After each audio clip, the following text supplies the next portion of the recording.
Hello नमस्कार प्यारे विद्यार्थियों, स्वागत करता हूं एक और नई वीडियो में। साथियों, आज की इस क्लास में हिंदी व्याकरण के टॉप इंपॉर्टेंट 30 अति महत्वपूर्ण प्रश्न आप सभी विद्यार्थियों को करवाने वाला हूं। साथियों, ऐसा आएगा पेपर, अगर आप सभी विद्यार्थियों ने 30 में से 25 सवालों का यहाँ जवाब अगर आपने सही कर दिया तो आपका यहाँ पे प्यारे विद्यार्थियों सिलेक्शन पक्का हो जाएगा। 30 प्रश्नों का ये पेपर 19 सितंबर वाले पेपर के अंदर हुबहू ये सवाल आएंगे। साथियों, रट्टा मार लेना सभी विद्यार्थी। देखो, आप सभी का यहाँ पे पहला प्रश्न पूछा गया है, काफ़ी अच्छा इंपॉर्टेंट प्रश्न है कि निष्कपट जो शब्द है उसमें उपसर्ग बताना है। काफ़ी अच्छा प्रश्न है, सभी विद्यार्थियों को कमेंट करना है और कितने प्रश्न राइट होते हैं वो भी बताना है। ठीक है, चैनल पे पहली बार विजिट कर रहे हैं तो सब्सक्राइब कर लेना, चैनल को, वीडियो को लाइक कर देना। देखो, इस प्रश्न का जो आंसर होगा साथियों, निष्कपट शब्द में उपसर्ग, तो यहाँ पे सी वाला ऑप्शन आपका राइट हो जाएगा, निश। ठीक है, तो सी ऑप्शन यहाँ पे सभी विद्यार्थियों को करेक्ट करना है। अगला क्वेश्चन साथियों सेकंड यहाँ पे पूछा गया, प्रश्न नंबर सेकंड है कि शायद कमरे में कोई छिपा हुआ है, इस वाक्य में रेखांकित शब्द कौन सा है। साथियों, ए आपका संबंधवाचक सर्वनाम है, बी अनिश्चयवाचक सर्वनाम, या फिर सी आपका प्रश्नवाचक सर्वनाम, या फिर डी आपका संबंधवाचक सर्वनाम। बताइए भी, यहाँ पे शायद कमरे में कोई छिपा हुआ है, तो इस वाक्य में रेखांकित शब्द बताना है। तो क्या हो जाएगा यहाँ पे सभी विद्यार्थी, बताओ भाई। शायद कमरे में कोई छिपा हुआ है, इसमें आपका यहाँ पे जो रेखांकित शब्द है साथियों वो है अनिश्चयवाचक सर्वनाम। तो सभी विद्यार्थी अपना यहाँ पे बी वाला ऑप्शन सभी विद्यार्थी लॉक करेंगे। अगला क्वेश्चन यहाँ पे 3 पूछा गया साथियों, सवाल नंबर 3। सवाल को पढ़ो। यहाँ पे बध्वागमन का जो संधि विच्छेद क्या होगा। बताइए भाई, बध्वागमन का संधि विच्छेद क्या होगा। काफी इंपॉर्टेंट उदाहरण प्रश्न है, एग्जाम के अंदर कई बार ये सवाल आया हुआ है। तो बध्वागमन का जो सही आंसर होगा साथियों, यहाँ पे बहुत ही अच्छा सवाल है, और बधु प्लस आगमन जो होगा ये आपका करेक्ट आंसर हो जाएगा। समझ गए सभी, बिल्कुल। अगले क्वेश्चन की तरफ बढ़ेंगे भाई। क्वेश्चन यहाँ पे 4 पूछा गया सभी साथियों के बीच में कि व्यवहार और मत शब्दों में जो सही पर्याय होगा, बताओ जल्दी से बताओ। यहाँ पे व्यवहार एक तरफ दे रखा है, एक तरफ मत दे रखा है, तो इन दोनों शब्दों में जो सही पर्यायवाची जो होंगे इन ऑप्शन में बताना है ना। आचार और विचार, आचरण और सिद्धांत, और विचार और राय, या बर्ताव, या फिर निर्णय। प्यारे साथियों, इस तरह के ऑप्शन आपके दे दिए जाएंगे, आपको यहाँ पे आंसर देना होगा। तो क्वेश्चन 4 का यहाँ पे आंसर होगा साथियों, देखो यहाँ पे जो शब्दों का सही पर्याय पूछा है ना, तो व्यवहार का मतलब होता है साथियों, व्यवहार का पर्याय होता है आचार। ठीक है, और मत का मतलब होता है विचार, यानी कि आपका ए वाला जो ऑप्शन है प्यारे विद्यार्थियों, यहाँ पे इस क्वेश्चन का आंसर राइट हो जाएगा। ठीक है, अगला क्वेश्चन 5वां यहाँ पे पूछा गया, सभी विद्यार्थी इस प्रश्न को पढ़ो भाई। चंद्रमा का पर्यायवाची शब्द चुनना है, तो निशाकर, या फिर निशाचर, या फिर तरणी, या फिर कृष्णानो। बताइए भाई, चंद्रमा का पर्यायवाची शब्द क्या होगा। बहुत ही अच्छा प्रश्न है, इसका आंसर आप सभी को देना है। तो चंद्रमा का जो पर्यायवाची शब्द होगा साथियों वो होगा यहाँ पे निशाकर। क्या हो जाएगा, निशाकर। ए ऑप्शन यहाँ पे आपका करेक्ट हो जाएगा। अब अगला क्वेश्चन 6 यहाँ पे पूछा गया, सभी साथियों के बीच में सवाल को पढ़ो भाई। हिमालय शब्द का संधि विच्छेद क्या होगा। हिमालय शब्द का जो संधि विच्छेद है वो आप सभी को बताना है। यहाँ पे कई इंपॉर्टेंट प्रश्न है, कई बार एग्जाम में पूछा गया सवाल है। तो हिम प्लस आलय क्या होगा साथियों, हिम प्लस आलय जो कि आपका हिमालय होगा। ठीक है, ये हिमालय का संधि विच्छेद होगा। अगला क्वेश्चन 7वां पूछा गया प्यारे विद्यार्थियों, देखो अत्यंत में कौन सा उपसर्ग है, अत्यंत के अंदर कौन सा उपसर्ग है प्यारे विद्यार्थियों। तो उपसर्ग हमेशा आपका यहाँ पे साथियों आगे लगता है ना, उपसर्ग। तो अत्यंत के अंदर साथियों हमेशा आपका अति उपसर्ग होगा। कौन सा हो जाएगा यहाँ पे, अति उपसर्ग है, जो कि आपका बी ऑप्शन सभी विद्यार्थियों को लॉक करना है, इंपॉर्टेंट राइट हो जाएगा। अगला प्रश्न, अगला सवाल साथियों आपका यहाँ पे 8वां पूछा गया कि निम्नलिखित विकल्पों में से किस विकल्प में सभी शब्द जो कि समूहवाचक संज्ञा है। बताइए भाई, यहाँ पे समूहवाचक संज्ञाएं कौन से विकल्प के अंदर हैं। तो आपको बताना, ए सेना, कक्षा, सभा, या फिर अध्यापक, मिठाई, समाचार, या फिर पशु, मानव, या फिर अच्छा, या फिर सॉरी, गुरुता, या फिर साधु। प्यारे साथियों, आप सभी को पता लग गया होगा यहाँ पे जो समूहवाचक संज्ञाएं हैं वो किस में हैं। तो समूहवाचक संज्ञाएं की बात करें प्यारे विद्यार्थियों, तो वो आपका यहाँ पे सेना और कक्षा और सभा, यहाँ पे क्या है, सभी समूहवाचक ये संज्ञाएं दे रखी है। तो ए ऑप्शन क्या है, अभी सभी विद्यार्थियों को यहाँ पे राइट करना है, करेक्ट हो जाएगा। समझ गए सभी। अगला क्वेश्चन 9 पूछा गया प्यारे विद्यार्थियों, देखो वागीश शब्द का जो संधि विच्छेद होगा वो क्या होगा। तो वागीश शब्द का जो संधि विच्छेद है साथियों सभी को यहाँ पे करेक्ट आंसर देना है, और वागीश के अंदर वाक हलंत होगा प्लस इस, वागीश। ठीक है, तो ए ऑप्शन यहाँ पे इसमें इस क्वेश्चन का राइट आंसर हो जाएगा। अब अगला क्वेश्चन जो आपका 10वां पूछा गया, बहुत ही अच्छा सवाल है कि निर्वासित शब्द में प्रयुक्त प्रत्यय कौन सी है। निर्वासित शब्द में प्रयुक्त प्रत्यय कौन सी है। तो प्यारे विद्यार्थियों, निर्वासित के अंदर प्रत्यय हमेशा पीछे लगता है, इस बात का ध्यान रखना। तो यहाँ पे इत प्रत्यय हो जाएगा। कौन सा हो जाएगा साथियों, इत प्रत्यय हैं निर्वाचित शब्द के अंदर। ठीक है, सभी का यहाँ पे डी ऑप्शन लॉक करना है। अगला प्रश्न है यहाँ पे प्यारे साथियों 11वां। देखो वीडियो पसंद आ रहा है तो लाइक करते रहना, सभी चैनल को सब्सक्राइब कर लेना। ठीक है, 11वां देखो भाई बहन में कौन सा समास है प्यारे साथियों, भाई बहन में कौन सा समास है? तो काफी इंपॉर्टेंट प्रश्न है। भाई बहन के अंदर हमेशा साथियों द्वंद्व समाज होता है। कौन सा होता है? द्वंद्व समाज होता है। और इंपॉर्टेंट क्वेश्चन है, कई बार एग्जाम के अंदर पूछा गया सवाल है। ठीक है, इस बार भी रिपीट होगा आपका। 12वां प्रश्न प्यारे विद्यार्थियों, देखो हम यहाँ पे हम जो आपका अंडरलाइन है ना, ताजमहल देखने जाएंगे, जो रेखांकित पद है ये क्या है बताइए। भी काफ़ी अच्छा सवाल है, एग्जाम के अंदर 2 बार सवाल आया हुआ है। और ये आपका जो है साथियों कि हम यहाँ पे जो ताजमहल देखने जाएंगे है ना, तो इसमें कौन सा रेखांकित पद है? तो क्वेश्चन 12 का जो आंसर होगा साथियों, ये एक पुरुषवाचक सर्वनाम है। क्या है? हम यहाँ पे पुरुषवाचक सर्वनाम है और बी आपका जो रेखांकित पद हो जाएगा, राइट। ठीक है, समझ गए सभी। अगला क्वेश्चन साथियों यहाँ पे 13वां सवाल पूछा गया है कि एक तो करेला दूजे नीम चढ़ा, लोकोक्ति या फिर कहावत का सही अर्थ क्या होगा? विकल्पों में से चुनना है आपको, है ना। तो एक तो करेला दूजे नीम चढ़ा, तो लोकोक्ति का सही अर्थ बताना है प्यारे विद्यार्थियों। तो क्वेश्चन 13 का जो आंसर होगा यहाँ पे देखो, दुगुनी फायदेमंद वस्तु या फिर अत्यंत स्वास्थ्यवर्धक या फिर बुरे के साथ और बुरे का मेल, यानी कि बुरे के साथ बुरा का मेल या फिर समान गुण वाले दो साथी। बताइए यहाँ पे इस क्वेश्चन का आंसर क्या हो जाएगा कि एक तो करेला चढ़ा दूजे नीम चढ़ा, है ना। तो एक तो करेला दूजे नीम चढ़ा, इस कहावत का जो अर्थ होगा साथियों कि बुरे के साथ बुरे का मेल। ठीक है, तो यहाँ पे सी ऑप्शन सभी विद्यार्थी अपना लॉक करेंगे। इंपॉर्टेंट क्वेश्चन है, एग्जाम के अंदर कई बार आता है।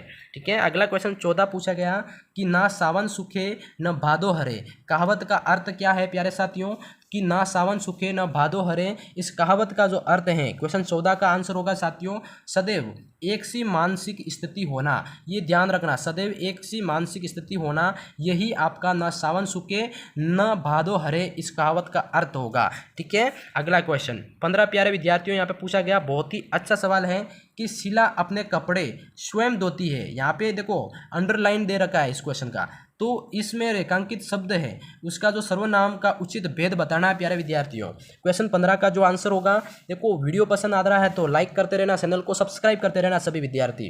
बार बार बोल रहा हूँ, देखो शीला अपने कपड़े स्वयं धोती है, इसमें जो रेखांकित शब्द है वो उसका भेद बताना है। तो क्वेश्चन 15 का आंसर होगा साथियों यहाँ पे स्वयं धोती है, तो यहाँ पे निजवाचक सर्वनाम होगा। क्या है? निजवाचक सर्वनाम इसमें यूज हुआ है और बी ऑप्शन यहाँ पे आप सभी विद्यार्थियों को राइट करना है। समझ गए सभी?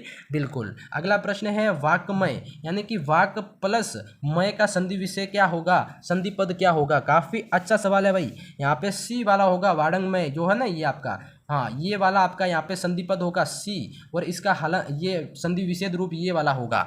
ठीक है, समझ गए सभी। अगला क्वेश्चन 17 यहाँ पे पूछा गया भाई, देखो यहाँ पे जल निधि का पर्यायवाची क्या होगा? बताइए भाई। जल निधि यानी कि यहाँ पे काफी अच्छा इंपॉर्टेंट है, जहाँ पर बहुत ज्यादा जल समाया जा सकता है, तो वो होगा साथियों सागर। देखो जल निधि का पर्यायवाची यहाँ पे होगा सागर। ठीक है, तो ए ऑप्शन यहाँ पे क्या है, सभी विद्यार्थी अपना राइट करेंगे। अगला क्वेश्चन यहाँ पे 18 पूछा गया है सवाल, देखो यहाँ पे पंचामृत क्या है, पंचामृत में कौन सा समास है? पंचामृत में प्यारे विद्यार्थियों यहाँ पे करेक्ट आंसर होगा, और इसमें आपका द्विगु समास है। हमेशा ध्यान रखना, जिसमें संख्या का उल्लेख होता है ना, पंचामृत हो गया, तो यहाँ पे द्विगु समास होगा हमेशा। ठीक है, अगला क्वेश्चन 19 का, देखो 19 में भी आ गया, देखो त्रिवेणी शब्द है, उसमें कौन सा समास होगा? बताइए भाई। द्वंद्व, कर्मधारय, बहुव्रीहि या फिर द्विगु, तो इसमें भी त्रिवेणी की बात हो रही है, यानी कि 3 का यहाँ पे अनुभव हो रहा है आपको, है ना। तो त्रिवेणी का मतलब होता है, त्रिवेणी में आपका द्विगु समास भी इसमें प्रेजेंट है। ठीक है, डी ऑप्शन यहाँ पे लॉक करना है। अगला प्रश्न प्यारे विद्यार्थियों, देखो 20वां सवाल है, क्या है? अमृत का जो पर्यायवाची है वो क्या होगा? अमृत का जो पर्यायवाची होगा साथियों, देखो अमृत का जो पर्यायवाची यहाँ पे उदक, अम्बु, शहद ये तो नहीं हो सकते हैं। आपका पीयूष जो है आपका क्या है प्यारे विद्यार्थियों? पीयूष वाला जो ऑप्शन आपका पर्यायवाची होगा अमृत का। ठीक है, वीडियो पसंद आ रहा है तो लाइक करते रहना, चैनल को सब्सक्राइब कर रहना भाई। ठीक है, अगला प्रश्न देखो, गरीबों की सहायता करो, यानी कि गरीब जो शब्द है ये क्या है प्यारे विद्यार्थियों? गरीबों की सहायता करो यानी कि गरीब शब्द क्या है, तो यहाँ पे बताना है आप सभी को। एक विशेष्य है, विशेषण है, या फिर विशेष्य, या फिर जातिवाचक, या फिर भाववाचक।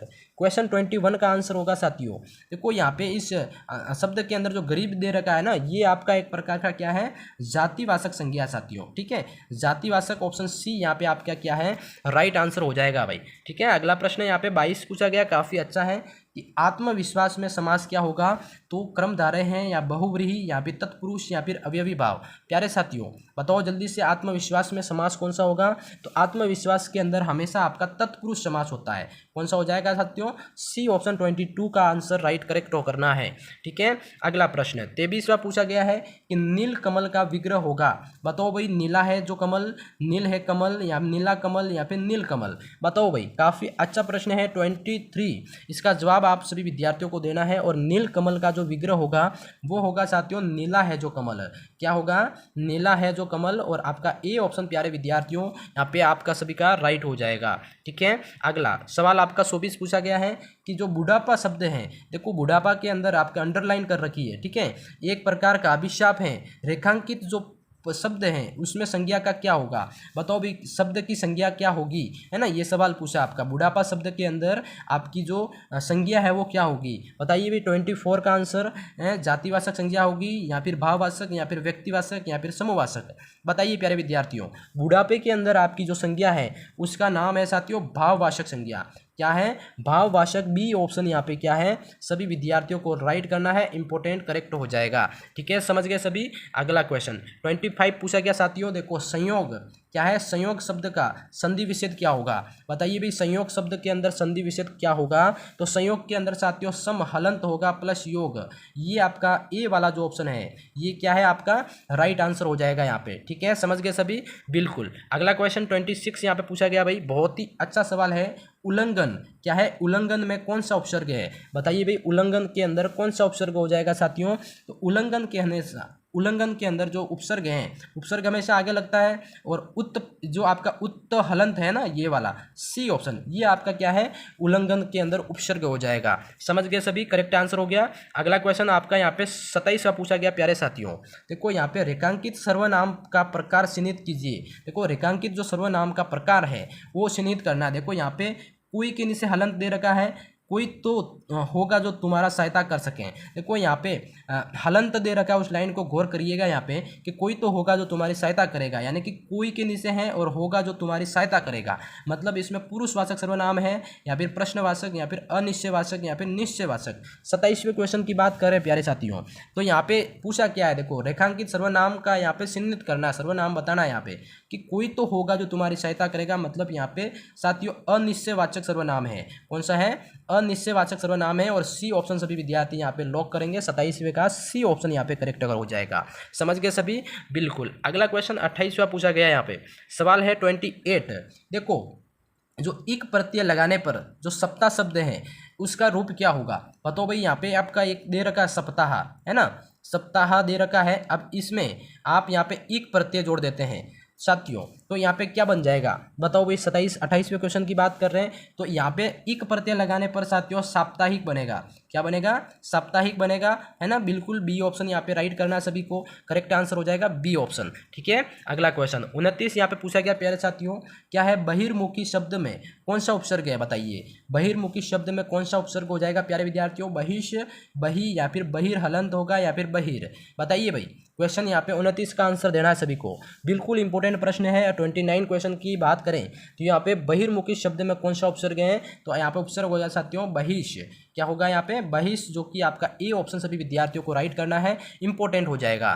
ठीक है, समझ गए सभी। अगला और अंतिम क्वेश्चन यहाँ पे पूछा गया 30वां, क्या है, बूंद बूंद से तालाब भरता है। क्या है भाई, बूंद बूंद से तालाब भरता है। और भरता के नीचे आपकी अंडरलाइन दे रखी है, देखो, है ना। रेखांकित शब्द में आप कौन सी क्रिया है ये बतानी है आपको, बताओ भाई। यहाँ पे कौन सी क्रिया होगी यहाँ पे, तो बिल्कुल यहाँ पे साधारण क्रिया है, यहाँ पे सकर्मण क्रिया है, यहाँ पे सकर्मक क्रिया है, या फिर अकर्मक या फिर प्रेरणार्थक क्रिया, बताइए भाई। प्यारे विद्यार्थियों, यहाँ पे बूंद बूंद से तालाब भरता है, यानी कि भरता के नीचे अंडरलाइन है। तो अब ये रेखांकित जो पद दे रखा है ना, तो उसमें कौन सी क्रिया है, बताइए भाई। यानी कि भरता है, जिसमें साथियों आपका यहाँ पे अकर्मक क्रिया क्या हो जाएगी, हमेशा याद रखिएगा, यहाँ पे अकर्मक हो जाएगा आपका। ठीक है, सी ऑप्शन यहाँ पे करेक्ट करना है साथियों। आज के इस वीडियो में टॉप आपको यहाँ पे 30 प्रश्न करवाए हैं, कितने, 30 प्रश्न है। अब मुझे ये बताइए कि 30 में से आपके यहाँ पे कितने प्रश्न राइट हो रहे हैं। अगर आपके 30 में से 30 राइट हो रहे हैं तो बहुत अच्छी बात है। अगर कम राइट हो रहे हैं तो आपको और भी क्लासेस देखने की ज़रूरत है, तो चैनल को सब्सक्राइब कर लेना और इस तरह की रेगुलर क्लासेस मिलती रहेगी एग्जाम होने तक। धन्यवाद।